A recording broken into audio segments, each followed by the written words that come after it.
Al pasar de los años, el abuso sexual infantil se ha hecho más evidente en nuestra sociedad. ¿A qué se debe esto? Primero, a las denuncias por parte de personas que han sufrido sobre este tipo de situaciones, ya sean los niños o ya sean los acudientes de los mismos niños. Segundo, por el apoyo de las entidades correspondientes para la solución y el tratamiento con respecto al abuso sexual infantil. Pero un pilar fundamental que no se puede dejar de un lado es la identificación, tanto de personas que, que están en el entorno del niño, como pueden ser los docentes, como pueden ser los orientadores, o asimismo los acudientes, los padres, que pueden identificar cierto tipo de cosas. Entonces el objetivo de este taller es que personas como tú, como yo, podamos identificar el abuso sexual infantil. ¿Sí? En este caso, los administrativos, ya sea de parte de secretaría o ya sea de parte de nómina, que todos contribuyamos en ese aspecto de identificación del abuso sexual infantil para erradicar ese tipo de comportamientos. Para llegar a tener la identificación de este concepto, tenemos que tener el concepto bastante claro. Entonces, por ejemplo, ¿qué es considerado como abuso sexual infantil? El abuso sexual infantil para mí sería la violación de la intimidad y el respeto hacia los niños. Efectivamente, es una postura bastante válida. De acuerdo con teóricos especializados, el abuso sexual infantil es considerado como una interacción entre el niño, que es una víctima, y el adulto, que es un victimario, en el cual el victimario, en este caso el adulto, utiliza al niño para estimularse sexualmente tanto a él como al niño mismo como a un tercero. Esa sería la definición válida de acuerdo a teóricos especializados del abuso sexual infantil. De esta misma manera, hay cierto tipo de factores que nos pueden ayudar a identificar este tipo de abuso sexual infantil, como lo puede ser lo relacionado con la edad. Según la teoría, hay 5 años de rango en los cuales es considerado abuso sexual infantil. De la misma manera se tiene en cuenta el poder, la autoridad y la presión que ejerce el adulto hacia el niño, debido a que es un niño. Entonces el adulto ejerce bastante presión y bastante autoridad para lograr lo que quiere lograr.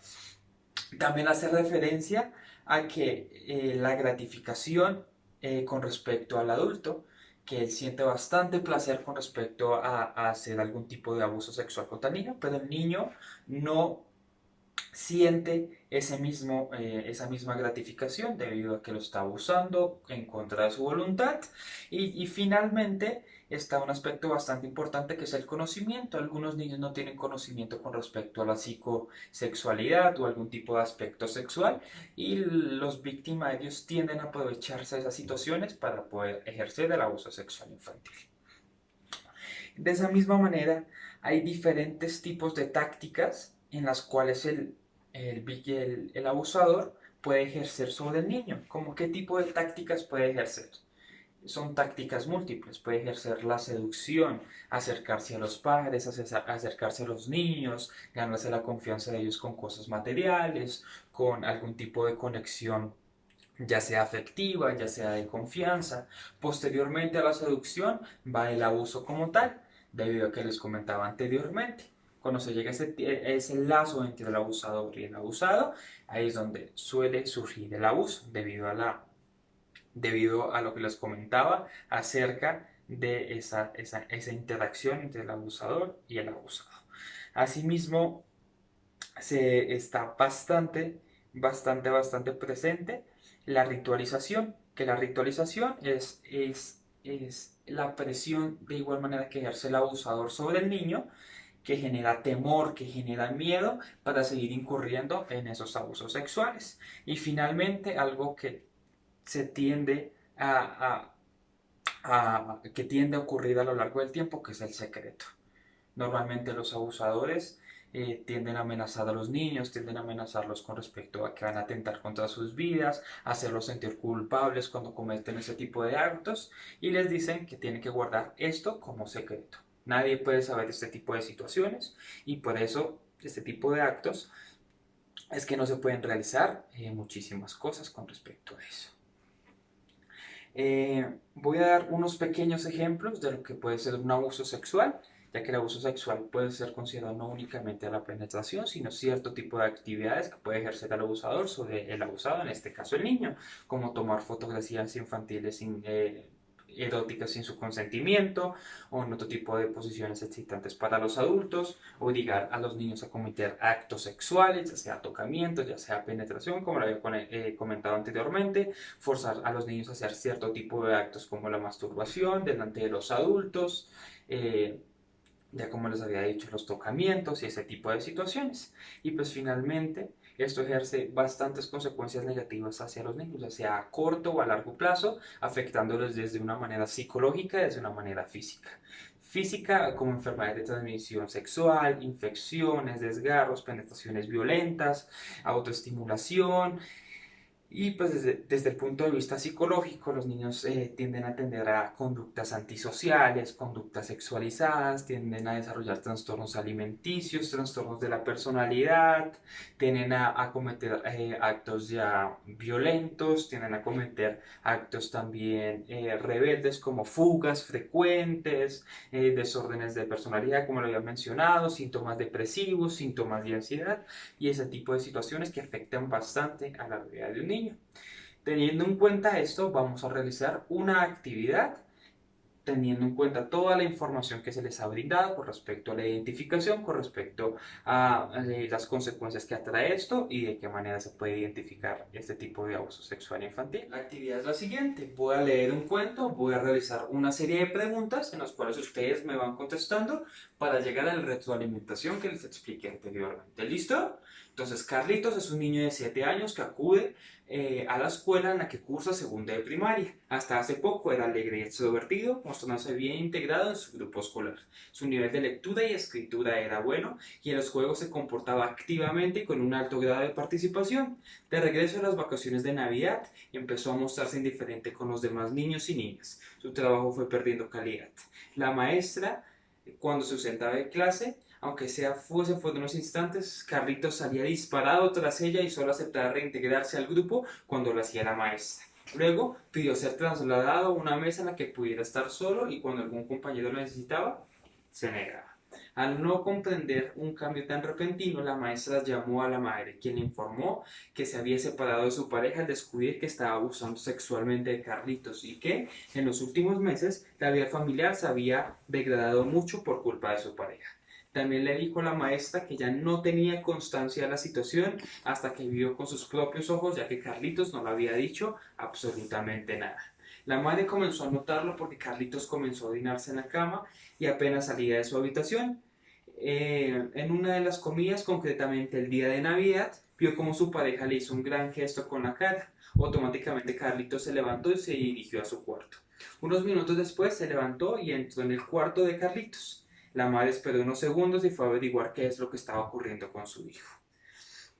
Sus sospechas se confirmaron cuando entró a la habitación de Carlitos, vio cómo su pareja abusaba de él y cómo le tocaba sus genitales, cómo lo acariciaba.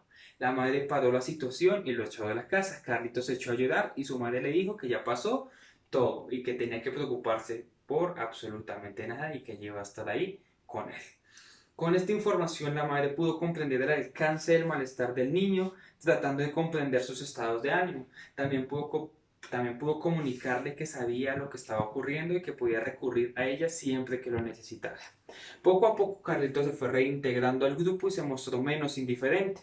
El sentimiento de vergüenza y de rechazo hacia sus compañeros fue sustituido por la franqueza. Comenzó a exponer sus propias dificultades y ayudar a los demás. De esta manera el sentimiento de culpa fue dejando paso a un lado del estado depresivo que él pudo ir elaborando, al experimentar que su malestar era tolerado por quienes lo rodeaban.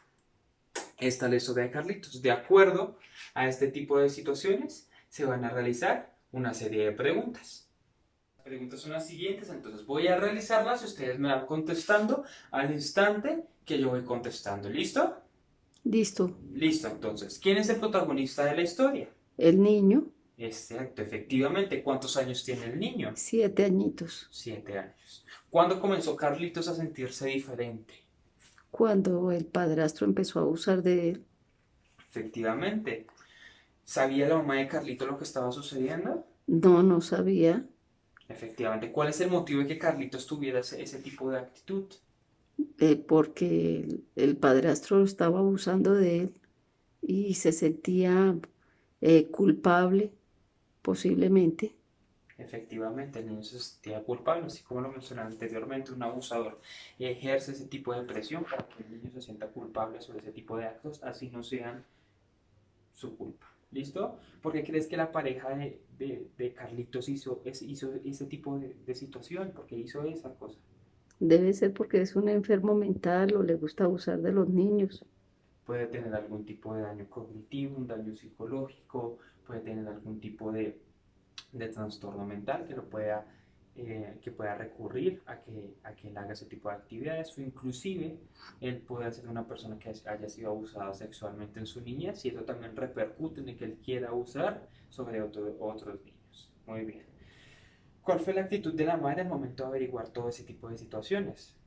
Rechazarlo, echarlo de la casa, posiblemente ir a denunciarlo ante las autoridades competentes.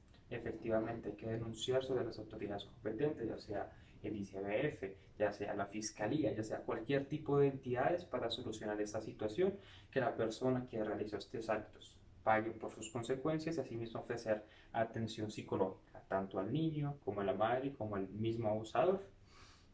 ¿Crees que Carlitos se olvidará de esta situación algún día? No, esas son cosas que no se pueden borrar de la mente. Muy bien, efectivamente, debido a las consecuencias que mencionábamos, ya sea físicas, ya sea psicológicas, ya que puede repercutir muchísimo en la vida, en la salud mental del niño. Entonces vamos a realizar otras dos preguntas adicionales para terminar con el taller y hacer la retroalimentación. De acuerdo a las consecuencias nombradas anteriormente, que les mencioné acerca de corto y mediano plazo, ¿ustedes habían logrado identificar si el niño era víctima de abuso sexual infantil?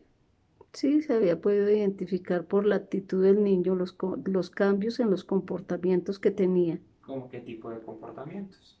Rechazo ante los demás niños, querer estar solo y refugiarse solamente en la profesora. Efectivamente, ya como lo había mencionado anteriormente, los niños se aíslan socialmente, no quieren interactuar con otro tipo de personas, buscan evadir cierto tipo de situaciones, buscan una figura de protección, en este caso ya sea la maestra para ese tipo de situaciones, entonces repercute psicológicamente en el niño, pues más las consecuencias físicas que esto mismo haya causado. Y finalmente, ¿qué clase de factores son evidenciados en el cuento que les mencioné al principio del taller? El poder y el conocimiento que tiene el padrastro sobre el niño y el desconocimiento o la inocencia del niño en conocer la parte de la actividad sexual. Efectivamente, la parte sexual en este caso es un niño de 7 años, desconoce totalmente ese tipo de situaciones con respecto a la educación sexual que se mencionó en la parte inicial del taller. Y pues de igual manera el poder que ejerce el padrastro como una figura de autoridad sobre el niño que puede demandar cierto tipo de cosas y el niño va a aceptar porque ve a su padrastro como una figura de autoridad. Entonces espero que este tipo de situaciones tenemos que denunciarlas, tenemos que estar pendientes, no importa si somos administrativos, si somos secretarias o secretarios, o si somos personas de contabilidad, si somos personas de cartera, si trabajamos en la oficina, si estamos en contacto permanente con los niños, tenemos que identificar ese tipo de actitudes para poder denunciar y poder hacer el procedimiento correcto, no únicamente si somos docentes, si somos psicólogos, si somos orientadores, si somos los padres de familia. Todas las personas tenemos que tener los conocimientos mínimos de detección de abuso sexual infantil para poder ejercer las situaciones necesarias o las situaciones pertinentes para evitar o erradicar este tipo de situaciones. Entonces nosotros somos importantes para la prevención del abuso sexual infantil y somos importantes para la prevención de estos actos. Entonces, listo, muchísimas gracias.